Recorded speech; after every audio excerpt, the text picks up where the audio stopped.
सम्मेलन जो है वो आधारित है और यही की थीम है। श्री मोहन यादव आपको बता दें पहुंचे की तैयारियां की गई थी। जो है सम्मेलन का आयोजन हुआ और इसी मुख्यमंत्री पहुंचे हुए हैं। तो देख रहे हैं आप सीधी तस्वीरें। आदर्श बदलाव का ये सम्मेलन है जिसमें सीएम पहुंचे हैं और कार्यक्रम की आप देख सकते हैं और मुख्यमंत्री क्या कुछ कहेंगे ये भी सुनने के लिए आपको बता दें इंतजार किया जा रहा है। और देखिए सुनिए आप क्या कुछ कह रहे हैं CM.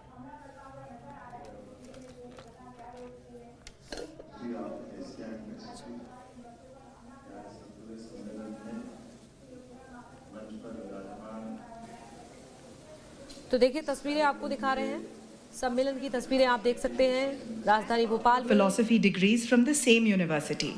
He has been awarded by the President of India in 2011 and 12 and 2012 and 13 for promoting tourism in the state.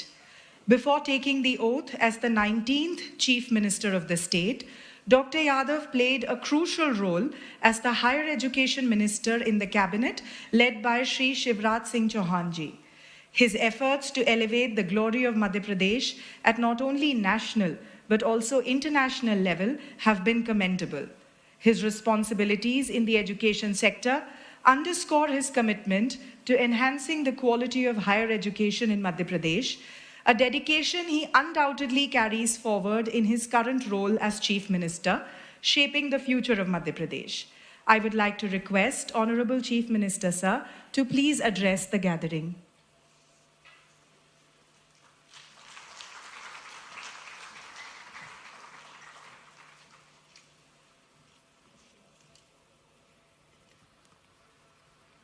Association of university of Asia and Pacific के आज 17वें सम्मेलन में मंच पर विराजमान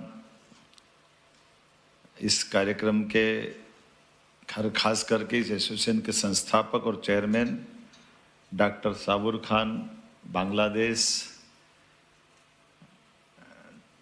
में मंच पर अभी जिनने हमारा अपना विषय रखा, हमारे जागरण लेक सिटी के chancellor Shriman Harimohan Gupta ji, associate professor doctor ND पुस्का,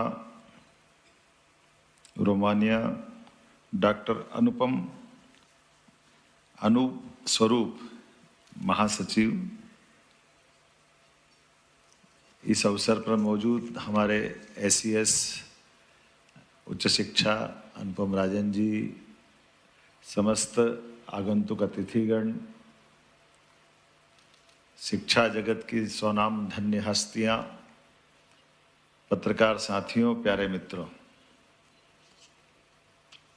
आज का जो आपने टॉपिक निकाला, ये टॉपिक ही अपने आप में ये सारी बात कह देता है।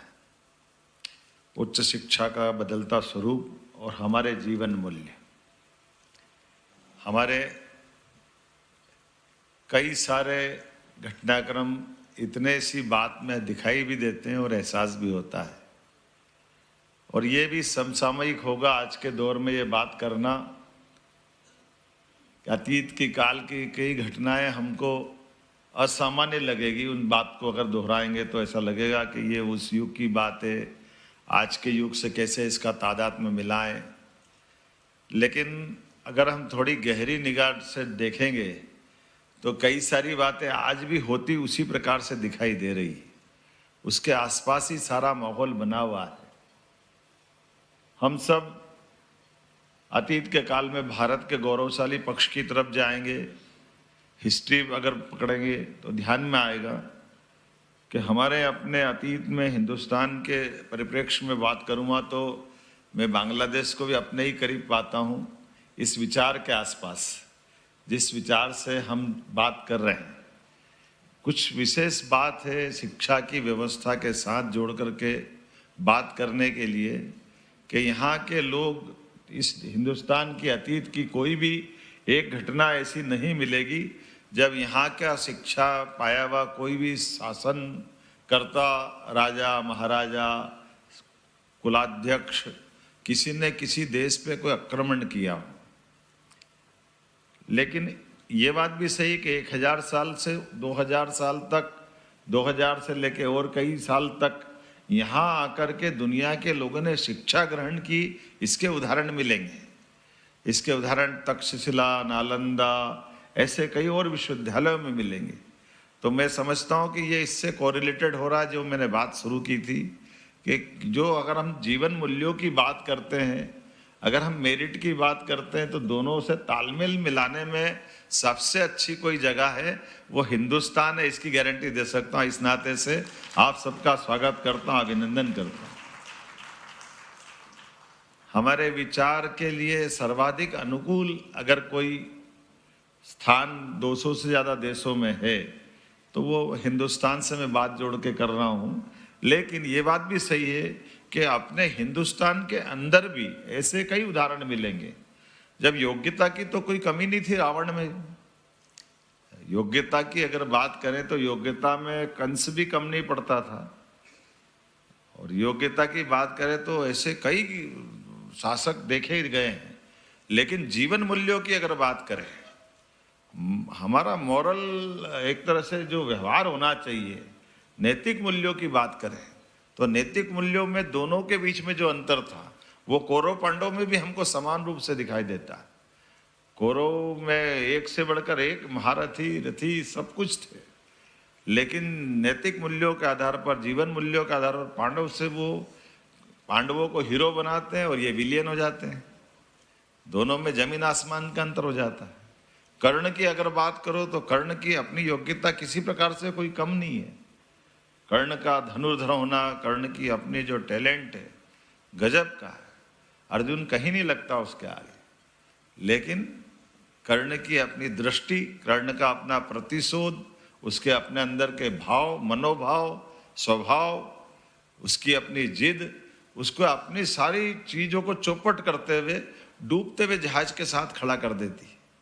भगवान कृष्ण ने तो आखिरी समय में भी कोशिश की थी उस रहस्य को उद्घाटित करते हुए, जिसके आधार पर वो एक तरह से बहुत असामान्य बात हुई। लेकिन ये जो विषय अपना है, उस विषय का एग्जाम्पल अगर अपन ढूंढेंगे तो कर्ण भी वहीं खड़ा दिखाई देता। रावण के भी ऐसे ही संसार में बहुत सारे उदाहरण हैं। कोई ऐसा कैसा कोई राजा हो सकता है जिस राजा के बलबूते पर उसका अपना स्वयं का तो ठीक है, अपना स्वयं का महल बना ले सोने का, वहां तक भी ठीक है, लेकिन पूरी लंका सोने की कर दे। अर्थात प्रत्येक व्यक्ति का मकान मेरे मकान जैसा होना चाहिए। अगर अपन कल्पना करें, दोनों की तुलना करें कि रावण के जीवन में क्या उसको कमी थी, जो ग्रह नक्षत्रों को पकड़ के शनि को बांध के पटक ले, कितने उदाहरण भरे पड़े हैं रावण के लिए। लेकिन जिस बात की कमी थी वो हम सबके सामने है, जिसके लिए इस तीनों लोक में त्राहिमाम मचता हो, वो वनखंडी भगवान श्री राम जमीन पे खड़े होकर के नैतिक मूल्यों के बलबूते पर जंगल के जानवरों के साथ, वनवासी आदिवासियों के साथ वो पराक्रम रचते। वो पराक्रम दोनों के बीच से अगर हटा के देखें तो केवल वो मेरिट का और हमारी अपनी उच्च नैतिक मूल्यों की यही लड़ाई थी। इस लड़ाई ने सबका सार दिया। और अभी भी हम देख रहे हैं, अपन रूस यूक्रेन युद्ध देख लो, आज के परिदृश्य में देखें, इजराइल का अपना संघर्ष देख लो। ये कहने वाले हो सकते हैं मैं इजराइल के पक्ष से भी खड़ी होकर बात कर सकता हूँ, तो लेबनान और मैं गाजा पट्टी से भी जोड़ के बात करता हूँ। लेकिन ये बात भी सही कि इजराइल भी तो 2000 साल से अपने देश की जमीन ढूंढ रहा था, उसने भी कीमत चुकाई। उसकी कीमत की भी तो बात करना पड़ेगी। उसके अतीत की जो अंदर की आग है, उस आग की तपन को भी देखना पड़ेगा। और अंततः दूर से कुछ और लड़ते दिखाई दे रहे हैं रूस और यूक्रेन, लेकिन असली में वो लड़ रहे हैं क्या? लड़ कौन रहा, लड़ा कौन रहा है, मर कौन रहा, मरवा कौन रहा, ये भी तो हमको देखना पड़ेंगे। आजकल तो मिसाइल गाइडेड जमाना है, लेकिन माइंड गाइडेड भी व्यवस्था है। तो अपने घर के अंदर आने वाली लड़ाई को एशिया तक रोक दो, ये भी तो कलाकारी है। आपस में लड़ मर के खत्म हो जाए तो हम सेफ रह जाएंगे, ये भी तो कहीं ना कहीं से शिक्षा ही मिली होगी। लेकिन इन शिक्षा से बाकी चीजों के साथ फिर हमारे आदर्शों की बात आएगी, जीवन मूल्यों की बात आएगी। तो जीवन मूल्यों के बीच में आप ध्यान दोगे तो आपको ध्यान दिखाई देगा। शांति की बात करते कौन दिखाई दे रहा है? जो बाइडेन से भी गले मिल रहा है और पुतिन से भी गले मिल रहा है, वो तो केवल भारत ही मिल रहा है, नरेंद्र मोदी जी मिल रहा है, इसके अलावा कोई मिल रहा है क्या? दोनों के बीच समानता के आधार पर, हमारे अपने आदर्शों के बलबूते पर आज के इस युग में कहाँ की शिक्षा मिली मुझे मालूम नहीं, लेकिन शिक्षा की बात करें तो एक थोड़ा सा एक उदाहरण और ध्यान में आएगा। हो सकता है वो थोड़ा पॉलिटिकली हो, लेकिन मैं उसको पॉलिटिकल एंगल से नहीं कह रहा हूँ, समझने के एंगल से कह रहा हूँ।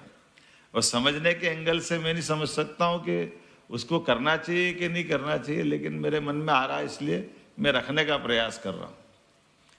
जनता की योजनाओं के लिए भागीदारी का भाव लेके चलना।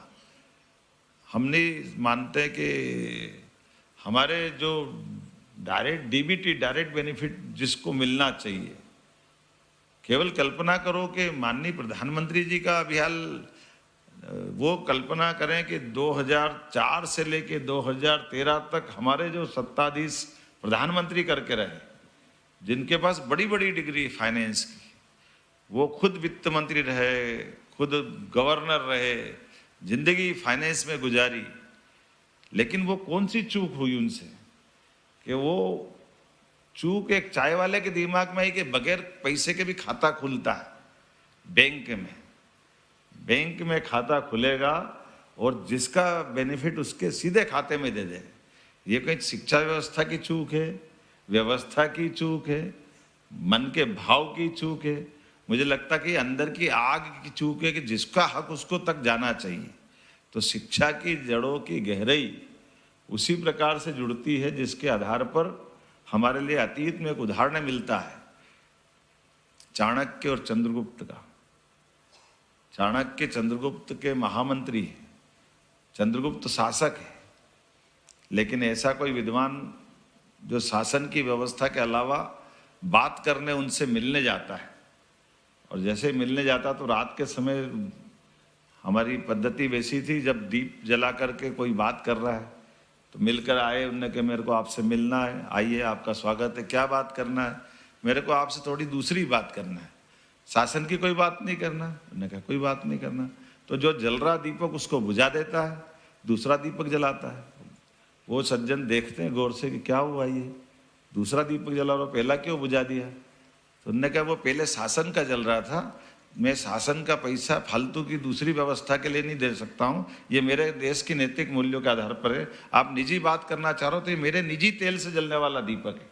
ये जो अंदर की आग है, ये हमारे लिए अपने देश की उस गहराई की तरफ बताने के लिए पर्याप्त है। मध्य प्रदेश की धरती पर मेरे इस एसोसिएशन के बैनर तले मैं हमारे लेक सिटी के खासकर यूनिवर्सिटी जागरण के हरिमोहन गुप्ता जी को धन्यवाद दूंगा, जिनके कारण से आप यहाँ ये एक बड़ा आयोजन कर रहे हैं। मैं आपका अभिनंदन करता हूँ, धन्यवाद भी देता हूँ। और बांग्लादेश से तो हमारा वैसे ही संबंध अलग ही प्रकार का, हमारी गंगा बिना बांग्लादेश के वो जाती नहीं गंगा सागर तक, आपके माध्यम से ही जाती है। हमारे लिए वहाँ हुगली क्या कहते हैं, हमें मुझे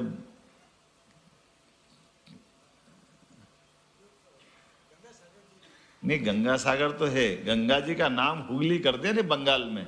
आपके यहाँ क्या बोलते हैं चांसलर साहब? हैं? अच्छा अच्छा, हर नाम बदल दिया, आत्मा तो वही है, शरीर भी वही, पानी भी वही है।